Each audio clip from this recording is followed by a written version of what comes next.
গরুর মাংসের ঝুরা আলু দিয়ে রান্না করব। এটা কে কে খেয়েছেন অবশ্যই দেখে কমেন্ট করে জানাবেন। আসসালামু আলাইকুম, কেমন আছেন সবাই? আজকে আমি গরুর মাংস ঝুরা আলু দিয়ে রান্না করব আর একটু খিচুড়ি রান্না করব।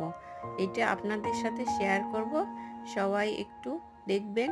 আর তার আগে বলে নিচ্ছি, আমার এই ইউটিউব চ্যানেলটাতে লাইক, কমেন্ট এবং শেয়ার করে দিবেন। ভিডিওটা ভালো লাগলে অবশ্যই কন্টিনিউ দেখবেন। ফার্স্টে আমি দিয়েছি পেঁয়াজ রসুন কুচি, দিয়ে তাতে একে একে মশলা দিয়েছি, দিয়ে এখানে আলুটা আমি কষায় নিচ্ছি।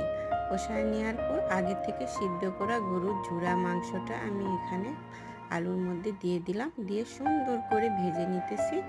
ভেজে খেয়াল রাখতে হবে একটু আলুটা কাঁচা, যেহেতু একটু পানি দিয়ে